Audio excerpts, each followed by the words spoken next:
Alright guys, so let's get back at it. I might be developing a cold, so please excuse my voice. But here we go. So I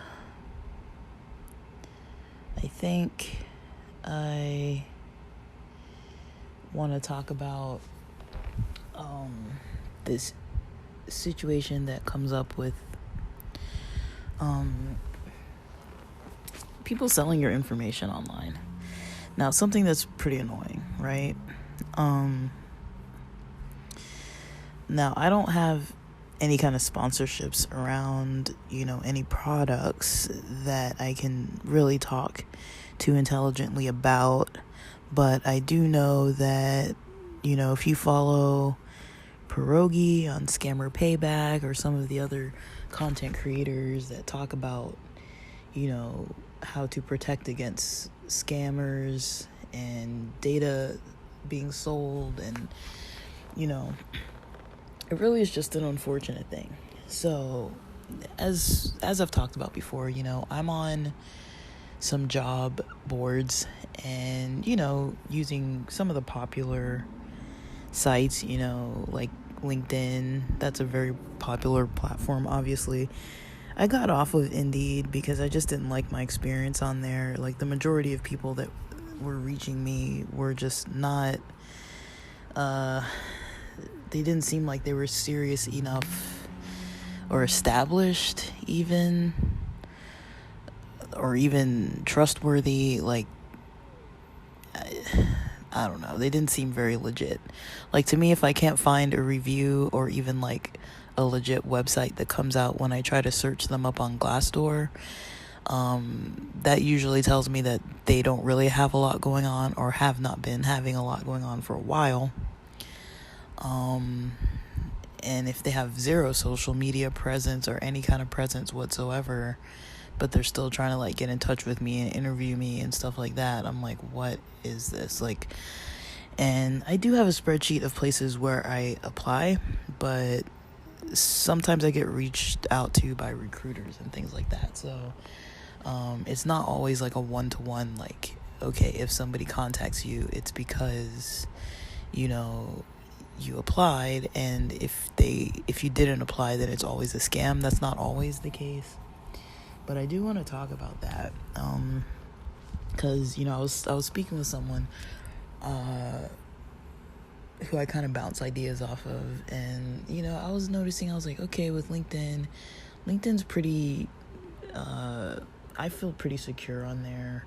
I haven't really had major issues on there. A little bit, like when they kind of like had some, they kind of restricted me for like a day, I think, for some reason that is unknown to me. I had to verify my information, and then all was good, but I was scared because I was like, I worked so hard on this, and you never know what is gonna happen. And I don't think I broke any rules, but something happened. And it was right after I posted, I think I had posted up something. I think I put a link to one of my websites or something, and then maybe that got me flagged. I really don't know. But I tried to trace my steps, and I'm like, that's the last thing I did before I saw that reaction.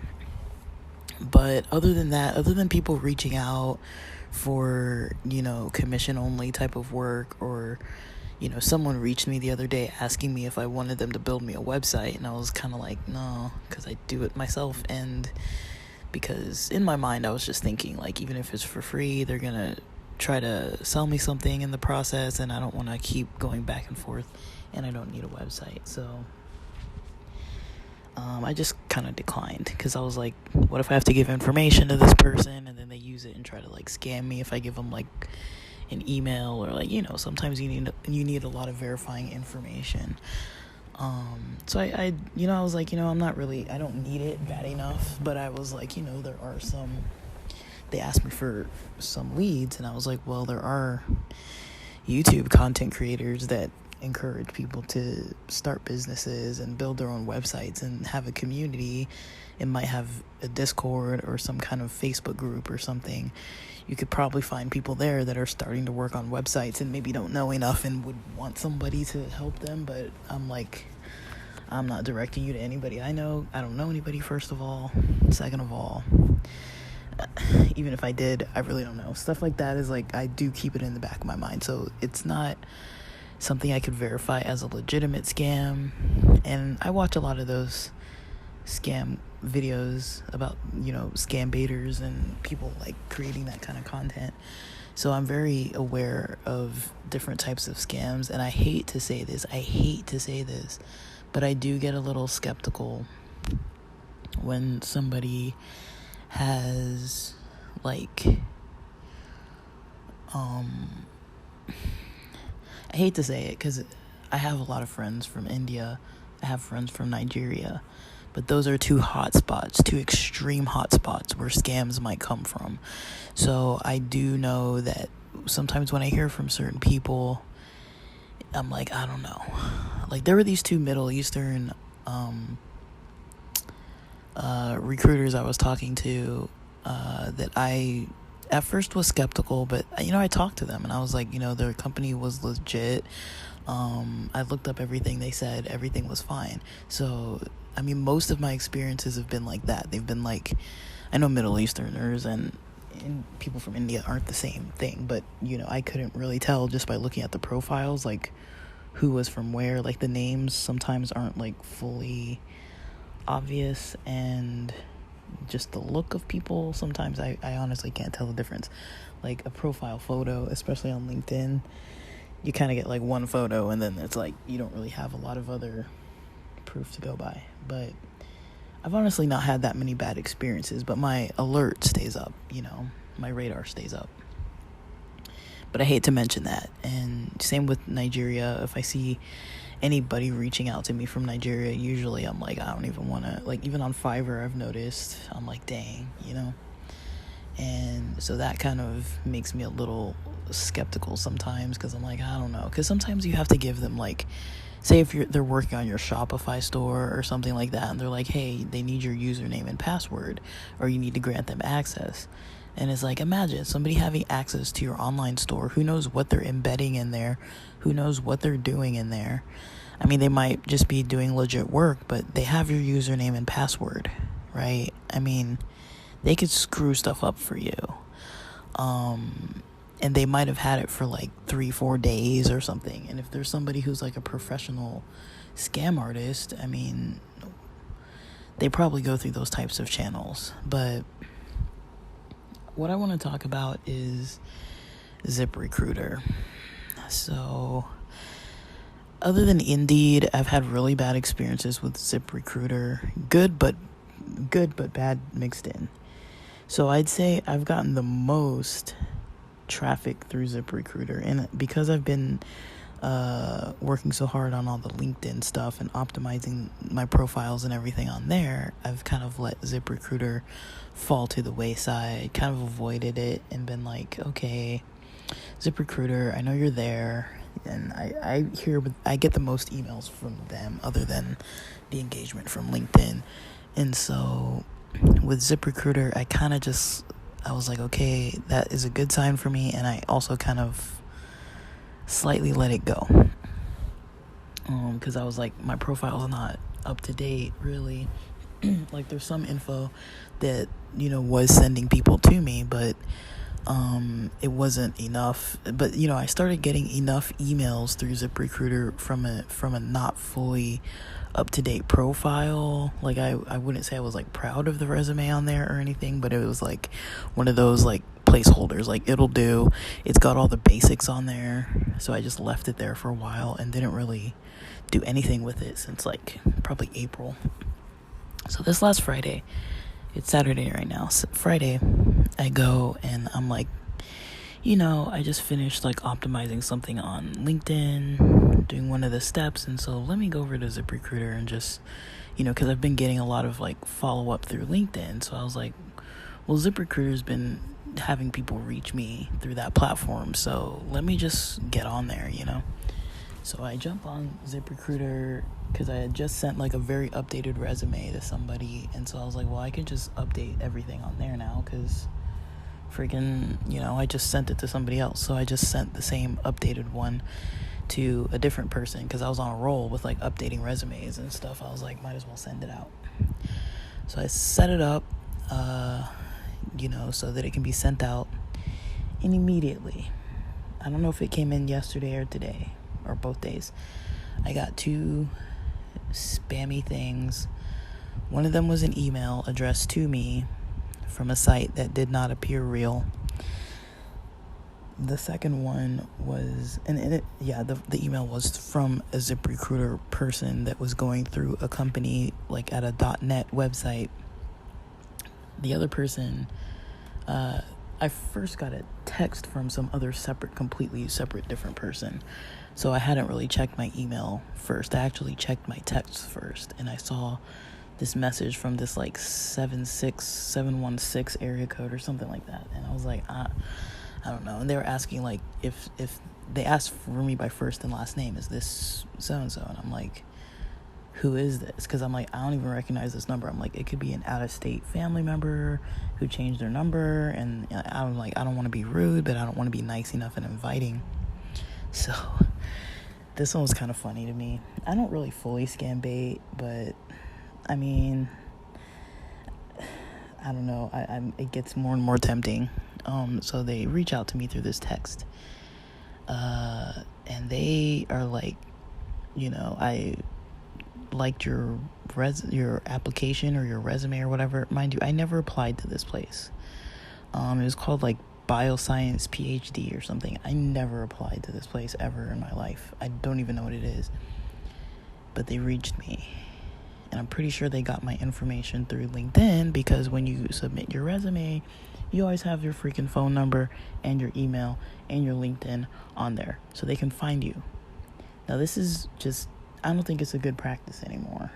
And I think I might remove that information because it's just giving people fuel to have my email. Even if ZipRecruiter isn't selling my email and phone number, I've willingly posted it online, right? So people can message me. Not a good idea, right? Now I want to hear from real jobs, real people, want to hear what they want to say. But this person sent me a message, confirming who I was. I didn't even confirm, but they're like saying that they liked my application, how I was a good fit, blah, blah, blah, blah, blah, blah, blah. And I could tell that it was pretty scripted because I've never applied for any PhD biosciences place ever. And I didn't even know what they were talking about. So my next message to them was, please send me your website. They sent me a link to their website. I go on there. Now that was already not a good idea, but I was like, whatever, at this point, they already have my number. I go on their website. Piece of crap website. I'm not trying to be mean, but they had literally a home page and an about page and a non-working contact page with 4 or 5 pictures of like doctors that had some kind of profiles on there that I don't know what it was about because I didn't read it. And then the person who was contacting me didn't have a profile actually on that website. So I was like, well, they aren't one of these people, so how'd they get my information and where's their information on here?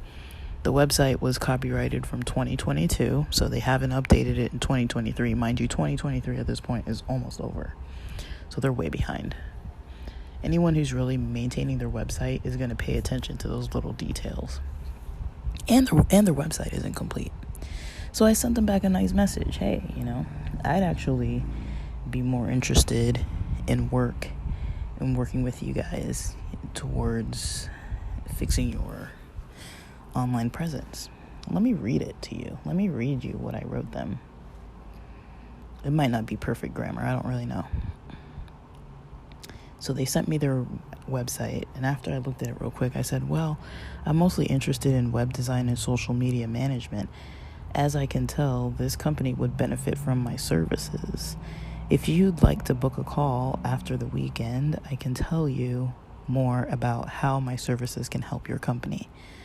I notice your website is not ranking on Google. I also notice the social media presence can be stronger. I mean, they don't have any social media, but I didn't want to be like, you don't have it, whatever. Like, what if it is real? I don't want to just, trash them, In today's age, the competition is high, and having a limited presence online can certainly hurt your company's credibility. I mean, that's me saying you don't sound credible because you're not legit online. But I'm giving them, the chance to, hey, if you do want to hire me to help you with this crap, because you don't even look legit and you're approaching me and I don't even know where you're coming from and your website isn't even looking good. I put Monday as a holiday, so I'll be in touch on Tuesday. And they said, great, thank you. So I don't really know where to go from there. I don't think they're real. I never applied to them, so even them saying your application was amazing and all that, it's I'm sure it wasn't because I never applied. So unless this place is really just not established and just this is what's up with them, I don't really know if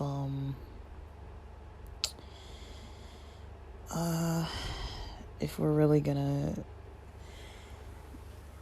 be able to actually try to determine what's really going on here.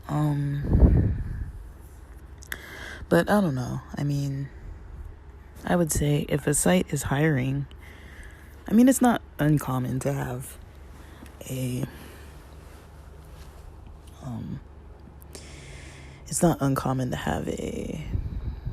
website where you don't have a job application on your website. I don't know, that isn't common if you do have jobs ever available.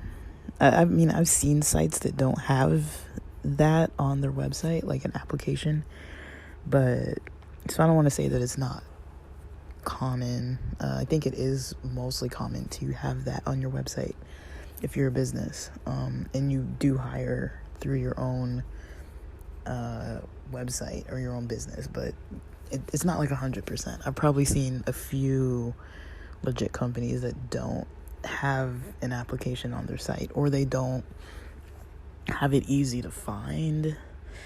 Usually you could go to the bottom and click careers, or there's somewhere in the about section or somewhere where you can find information about employment and get an application going.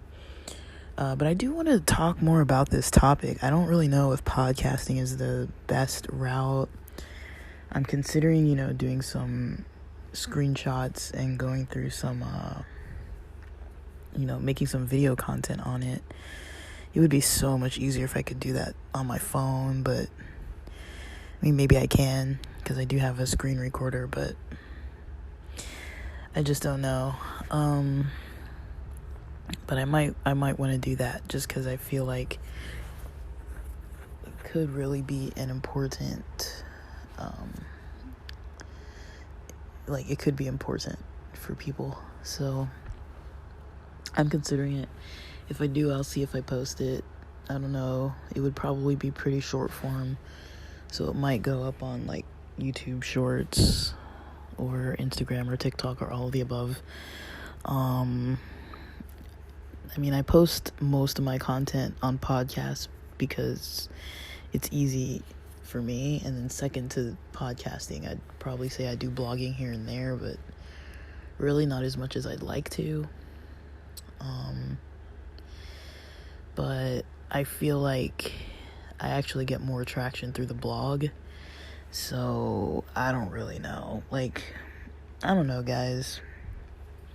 We'll see what comes of this podcast. I'm so frustrated with Spotify for podcasters that, you know, that's why I've been providing kind of more sporadic content and kind of shorter form, because it's like, I feel like they kind of did a lot of us dirty after getting off anchor.fm and all that kind of stuff. A lot of these platforms, are doing different things. So, I mean, we'll jump into that in a different episode, but for now, this is the majority of what I have to say about the scam related information, from your information being either stolen or sold off of sites like ZipRecruiter or Indeed or whatever. Like, I've noticed that every time I update something on there, or even like I just explained how I just, updated my profile, and then all of a sudden I got like a couple messages like almost within 24 hours pretty much that I'm pretty sure came from there. I think your information kind of gets bumped a little bit to the top when you have something new. I kind of get that impression. It's kind of like that. I've noticed that, back when I was like dealing with like Shopify stores and stuff, and like I've noticed that with Shopify stores too, that like right when you start them new, you get a little bit of people trying to like help you with your Shopify store. Like, somebody's selling your information, or somebody is telling somebody, hey, this person just opened up a new store. Like, how do they get access to that information? I don't think it's just a coincidence. Like, there's somebody on the inside, or somebody that has an inside scoop that's giving people information like, hey, this person's profile just went up, or they just changed something in a major way. And usually when you have something new or just changed it, you're going to be more likely to like engage with the content around it, right? So, hard to tell. I really don't know what to do from there. But don't get scammed, guys. Don't get scammed at all. I'm going to talk more about this, but it might not be exactly on this platform. So if I do, I'll link in the show notes, some other content. Just check out the blog. We're on Medium. There's not a really strong presence on TikTok or Instagram, but a little bit on YouTube. It's some old school tips on YouTube. But, I might start diving a little more into creating content on other platforms. It's just right now it's hard to really create content elsewhere because it's really, really time consuming. I think podcasting for me is the least time consuming. It's the most rewarding, as in I like it the most, but as far as monetary is concerned, it's probably the least rewarding lately. Ever since all the changes with anchor.fm since like April, I've been not having the best of luck. So that's the reality of things, guys. But yeah, I'll see you, or you'll hear from me in the next postings. Thanks for listening.